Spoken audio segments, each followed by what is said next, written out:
रुक करते हैं खबरों की तरफ। बीजेपी का सदस्यता अभियान लगातार जारी है।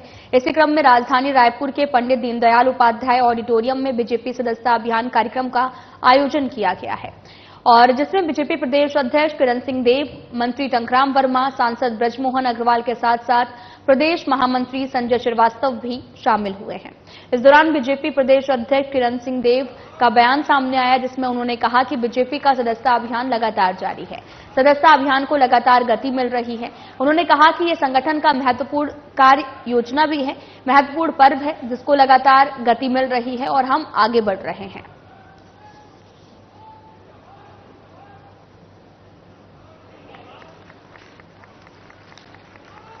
आज तो सबसे पहले आज के विषय को ले लेते हैं।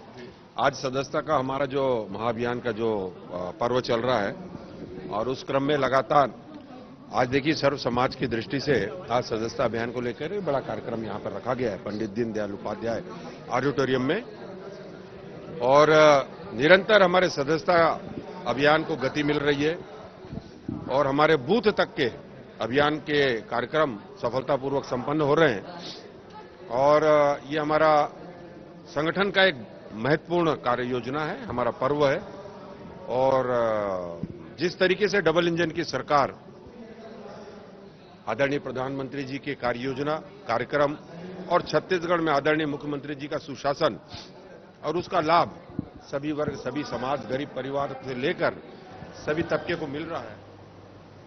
उप मुख्यमंत्री अरुण साव ने आज रायपुर के सिविल लाइन स्थित अपने निवास कार्यालय में छत्तीसगढ़ में आपको बताते चले कि स्वच्छता ही सेवा पखवाड़ा के थीम सॉन्ग को लॉन्च किया है। इस गाने में स्वच्छता परमो धर्मा को रेखांकित करते हुए लोगों को स्वच्छता और इसमें जन भागीदारी बढ़ाने के लिए जागरूक किया गया है।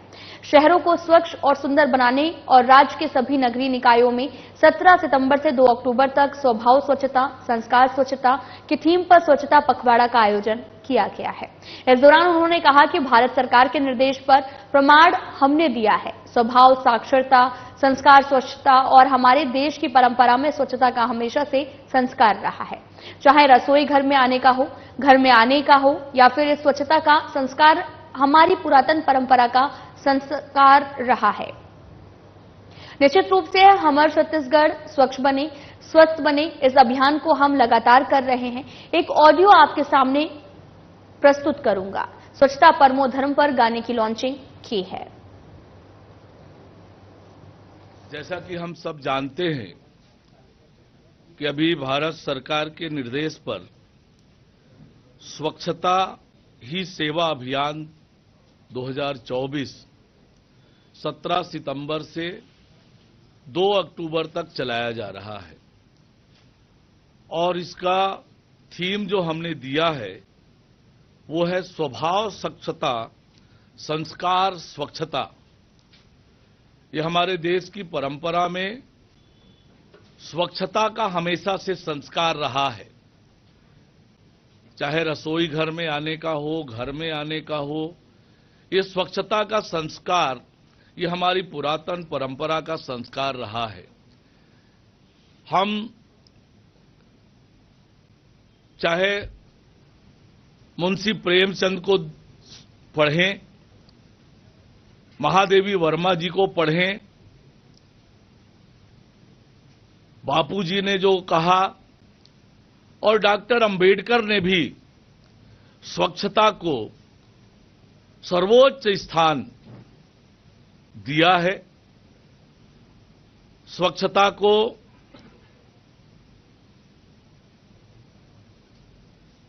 सबसे बड़ा धर्म, सर्वोच्च धर्म के रूप में उन्होंने व्याख्या की है। हमारा गांव, हमारा शहर स्वच्छ रहे, स्वस्थ रहे, ये भाव सब इन महामनाओं का, विभूतियों का रहा है और इसलिए छत्तीसगढ़ में हम स्वच्छता परमो धर्मः इस विषय को लेकर पूरे प्रदेश भर में अभियान चल रहा है। अलग अलग प्रकार के कार्यक्रम पूरे प्रदेश में चल रहे हैं। जन भागीदारी, समाज सेवी संस्था, अन्य प्रकार के सभी प्रकार के संस्था और लोगों को भी स्वच्छता के प्रति जागरूक करना, उन्हें जोड़ना और स्वच्छता के काम में जो लगे हुए हैं उनकी सुरक्षा की भी चिंता करना इस अभियान के माध्यम से हो रहा है। स्वभाव स्वच्छता, संस्कार स्वच्छता, स्वच्छता परमो धर्मः, इस अभियान को लेकर हम पूरे छत्तीसगढ़ में काम कर रहे हैं। निश्चित रूप से हमारा छत्तीसगढ़ स्वच्छ बने, स्वस्थ बने, इस अभियान को हम लगातार कर रहे हैं। एक ऑडियो आपके सामने मैं प्रस्तुत करूंगा। बीजेपी का सदस्यता अभियान जारी है। इसी बीच उप मुख्यमंत्री अरुण साव का बयान सामने आया है, जिसमें उन्होंने कहा कि 25 सितंबर पंडित दीनदयाल उपाध्याय जयंती के अवसर पर कल हर पदाधिकारी को कम से कम 100 सदस्य बनाने का निर्णय पार्टी ने लिया है। इसी कड़ी में माननीय मुख्यमंत्री और प्रदेश अध्यक्ष बूथों में जाएंगे। उन्होंने कहा कि 3 मंडल हैं, तीनों मंडल के बूथ में मैं जाने वाला हूं। देवघाट मंडल के मछली मसाला गांव में जाने वाला हूं, फिर बोर्ड स्वामी मंडल में सेल भूरी गांव में जाने वाला हूं, उसके बाद गवर्नमेंट शहर की एक और वार्ड में जाने वाला हूं और पार्टी के सदस्यता अभियान में हम सब मिलकर काम करने वाले हैं। पार्टी ने जो लक्ष्य निर्धारित किया है उसके अनुरूप काम करेंगे। हर घर तक जाएंगे, हर मोहल्ले, हर समाज, हर क्षेत्र, हर साल लोगों को पार्टी से जोड़ने का ये अभियान चल रहा है। जनता पार्टी ने राष्ट्रीय स्तर पर 25 सितंबर यानी पंडित दीनदयाल उपाध्याय जी की जन्म जयंती के अवसर पर कल हरेक पदाधिकारी को, मुख्यमंत्री से लेकर प्रदेश अध्यक्ष जी से लेकर हरेक पदाधिकारी को कल एक बूथ में जाना है और बूथ में जाकर कम से कम 100 सदस्य बनाने का निर्णय पार्टी ने किया है। इसी के तहत माननीय मुख्यमंत्री जी भी, माननीय प्रदेश अध्यक्ष जी भी और हम सब भी बूथों में जाकर सदस्यता अभियान करेंगे। मैं लोरमी के 3 बूथों में जाने वाला हूं। 3 मंडल हैं, तीनों मंडल के एक बूथ में जाने वाला हूं। देवरहट मंडल के मसनी मसना गांव में जाने वाला हूं, फिर गोड़खामी मंडल में साल्हे घोरी गांव में जाने वाला हूं और उसके बाद लोरमी शहर के एक वार्ड में जाने वाला हूं और पार्टी की सदस्यता अभियान में हम सब मिलकर काम करने वाले हैं और पार्टी ने जो लक्ष्य निर्धारित किया है और उसके अनुरूप काम करेंगे। हर घर तक जाएंगे, हर मोहल्ले, हर समाज, हर क्षेत्र, हर वर्ग के लोगों को पार्टी से जोड़ने का ये अभियान चल रहा है, सदस्यता का अभियान चल रहा है। कानून व्यवस्था पर उप मुख्यमंत्री अरुण साव का बयान सामने आया, जिसमें उन्होंने कहा कि प्रदेश में कानून व्यवस्था की स्थिति बनाने का और उसके लिए आपने देखा है कि लगातार हमारी सरकार कड़े और बड़े निर्णय कर रही है और जो आंकड़े बताते हैं कि अपराधों में नियंत्रण आया है, फिर भी हमारी सरकार लगातार इस दिशा में काम कर रही है। प्रदेश में कानून व्यवस्था की स्थिति नियंत्रण में है और इसके लिए भी ठोस और मजबूत कार्रवाइयां जो हैं वो लगातार की जा रही हैं। राज्य सरकार की सर्वोच्च प्राथमिकता प्रदेश में कानून व्यवस्था की स्थिति बनाने का है और उसके लिए आपने देखा है कि लगातार हमारी सरकार कड़े और बड़े निर्णय कर रही है और जो आंकड़े बताते हैं कि अपराधों में नियंत्रण आया है, फिर भी हमारी सरकार लगातार इस दिशा में काम कर रही है। प्रदेश में कानून व्यवस्था की स्थिति नियंत्रण में रहे, इसके लिए ठोस और मजबूत कार्यवाहियां लगातार हो रही हैं। छत्तीसगढ़ में नक्सल प्रभावित लोग अपनी परेशानियां लेकर दिल्ली पहुंचे हैं, जहां उन्होंने केंद्रीय गृह मंत्री से मुलाकात कर अपना दर्द उन्हें सुनाया है।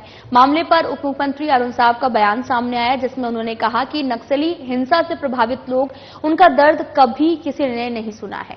पहली बार देश में नक्सल हिंसा से जो प्रभावित लोग हैं, किसी ने अपना हाथ खोया तो किसी ने पैर, किसी ने कोई अंग, तो कोई जो तकलीफ उन्हें हुई है वे देश और दुनिया के सामने आए। इसलिए प्रभावित लोग देश के गृह मंत्री अमित शाह से मिले हैं और राष्ट्रपति जी अपनी व्यथा सुनाई और दिल्ली में अन्य संस्थाओं में भी मिले और वे अब लौटने वाले हैं। माननीय मुख्यमंत्री लगातार व्यवस्था कर रहे हैं और सम्मान से जी सके, आगे बढ़ सके। जो नक्सल हिंसा से प्रभावित लोग हैं, उनका दर्द कभी किसी ने सुना नहीं। पहली बार देश में नक्सल हिंसा से जो प्रभावित लोग हैं,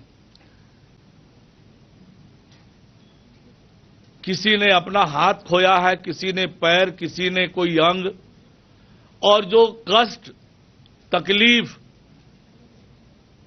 उन्हें हुई है वो देश और दुनिया के सामने आए। इसलिए न केवल ये नक्सल हिंसा से प्रभावित लोग देश के गृह मंत्री अमित शाह जी से मिले, राष्ट्रपति जी को अपनी व्यथा सुनाई और दिल्ली में अन्य संस्थाओं से भी मिले। अब वो लौटने वाले हैं और माननीय मुख्यमंत्री जी से मिलकर फिर अपने घरों को वापस जाएंगे। हमारी सरकार उनके पुनर्वास को लेकर, उन्हें आगे बढ़ाने के लिए और इवन उनके इलाज की भी समुचित व्यवस्था की चिंता हमारी सरकार कर रही है कि वे सम्मान से जी सकें, आगे बढ़ सकें। तो वहीं छत्तीसगढ़ में सीबीआई के लिए सरकार ने, आपको बताते चले कि एक नया दायरा तय किया है और जिसमें अब किसी भी अधिकारी पर कार्रवाई से पहले सरकार की परमिशन लेनी होगी। मामले पर उप मुख्यमंत्री अरुण साव का बयान सामने आया। कांग्रेस के बयान पर पलटवार करते हुए उन्होंने कहा कि सीबीआई को कांग्रेस ने रोक रखा था। छत्तीसगढ़ में आने से ये बात कांग्रेस को शोभा नहीं देती है। ये किस तरह की बात करते हैं? हमारी सरकार ने सीबीआई को छत्तीसगढ़ में महत्वपूर्ण मामलों में काम दिया है। सीबीआई के काम करने के जो तरीका है उसके हिसाब से सरकार और उनका काम उनका उपयोग कर रही है। बड़े बड़े मामलों में सीबीआई इंक्वायरी का हमने निर्णय किया है। ये कांग्रेसी किस मुंह से इस प्रकार की बात करते हैं, जिन्होंने पूरी तरह से सीबीआई को रोक रखा था छत्तीसगढ़ में आने से। आज ये उनके मुंह से ये बात शोभा नहीं देती है। ये किस तरह की बात करते हैं? हमारी सरकार ने सीबीआई को छत्तीसगढ़ में अनेक महत्वपूर्ण मामलों में काम दिया है। सीबीआई की काम करने के जो तरीके हैं उसके हिसाब से सरकार उनका उपयोग कर रही है। बड़े बड़े मामलों में सीबीआई इंक्वायरी का हमने निर्णय किया है। तो वहीं छत्तीसगढ़ में कांग्रेस पार्टी बलौदाबाजार हिंसा के विरोध में और प्रदेश में बिगड़ी हुई कानून व्यवस्था के विरोध में न्याय यात्रा निकालने जा रही है, जिसको लेकर कांग्रेस के कई बड़े नेता आज गिरोधपुरी जाने वाले हैं और वहां पर यात्रा के रूट पर चर्चा होगी और निर्धारण होगा और साथ ही फाइनल रोड मैप जो है वो आज तैयार किया जाएगा। मामले पर उप मुख्यमंत्री अरुण साव ने भी कहा, पलटवार करते हुए कहा कि जो देश के साथ, देशवासियों के साथ, प्रदेश के साथ, प्रदेशवासियों के साथ हमेशा अन्याय किया हो, धोखा किया हो, छला हो, उनके मुंह से न्याय की बात शोभा नहीं देती है। जैसे मैंने कहा कि जिस कांग्रेस पार्टी ने हमेशा से देश के साथ, देशवासियों के साथ, प्रदेश के साथ, प्रदेशवासियों के साथ हमेशा अन्याय किया हो, धोखा किया हो, छला हो, उनके मुंह से न्याय की बात शोभा नहीं देती है।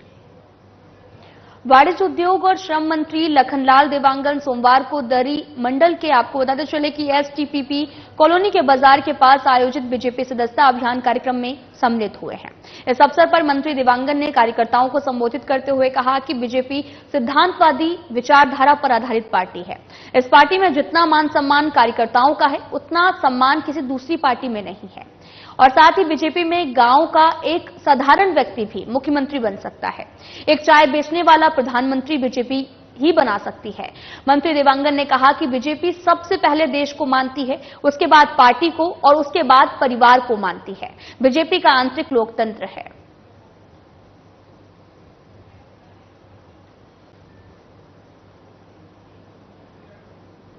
कोरबा नगर विधायक और छत्तीसगढ़ शासन के वाणिज्य उद्योग और मंत्री लखनलाल देवांगन मंगलवार को शहर के 5 वार्डों में कई विकास कार्यों का भूमि पूजन करेंगे।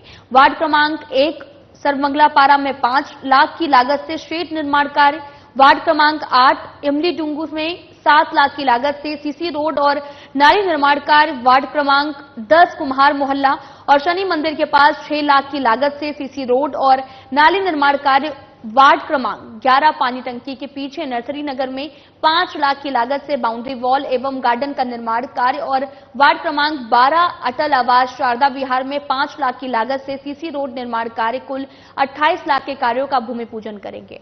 वहीं वार्ड क्रमांक 8 इमली डुंगू बाईपास संतोषी मंदिर गली में दोपहर 3 बजे आयोजित कार्यक्रम में सभी कार्यों का भूमि पूजन मंत्री देवांगन करेंगे।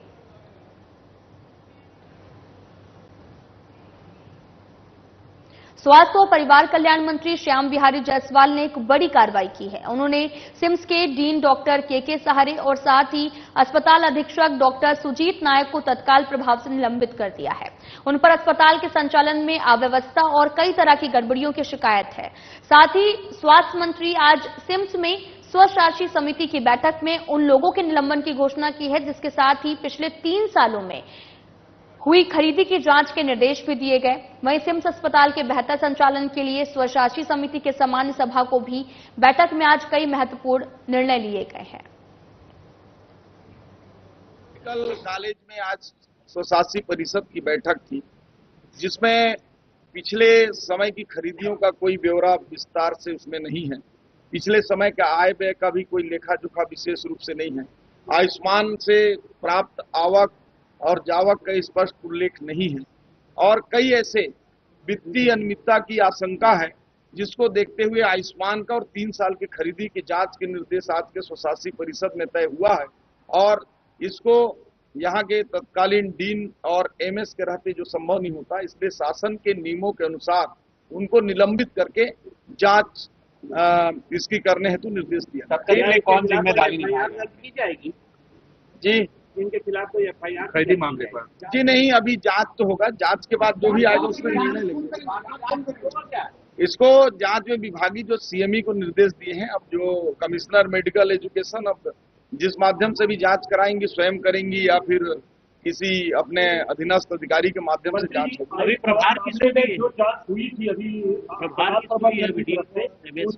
प्रभार डॉक्टर का ये विभाग अभी आदेश जारी करेगा, मुझे अभी ये ध्यान नहीं है, लेकिन कोई न कोई प्रभार लेगा क्योंकि ऐसे मामलों में कई ऐसे मामले हैं। आज प्रस्ताव में एक आया था 1.5 करोड़ रुपए का 1500 जो चादर है उसकी खरीदी का, तो 10,000 के कौन सा एक चादर होगा। तो इस प्रकार की काफी पिछले समय में ऐसा लगता है कि खरीदी हुआ होगा और 3 सालों की जो खरीदी हुई है उसकी पूरी जानकारी, आयुष्मान से आवक और जावक कितना आया और कैसे कितना खर्च हुआ उसकी जानकारी। Collector doctor Gaurav Singh collectorate परिसर स्थित रेड क्रॉस सभाकक्ष में नालंदा प्रबंधन सोसाइटी की बैठक में शामिल हुए हैं। कलेक्टर डॉक्टर सिंह ने लाइब्रेरी में सुविधाओं को बढ़ाने को लेकर चर्चा की है। कलेक्टर ने कहा कि नालंदा परिसर और तक्षशिला लाइब्रेरी में बच्चों को बेहतर इंटरनेट की सुविधा प्रदान की जाए। छात्रों की गाड़ियों को पार्क करने के लिए पार्किंग की सुविधा सुव्यवस्थित की जाए।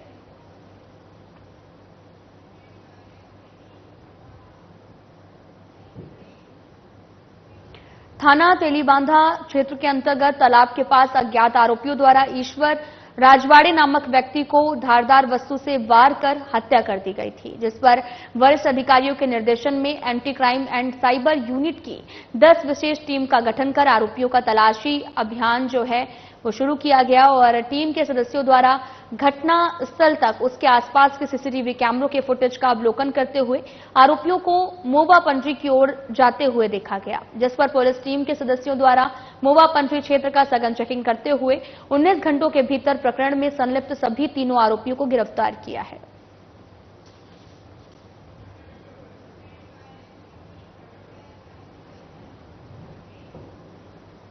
अंतर्राज्यीय सिकलीगढ़ चोर गिरोह ने 4 रातों में 4 जिलों में 9 चोरी की घटनाओं को अंजाम दिया है और जिले में चोरी की घटनाएं होने के बाद पुलिस सक्रिय हो गई है।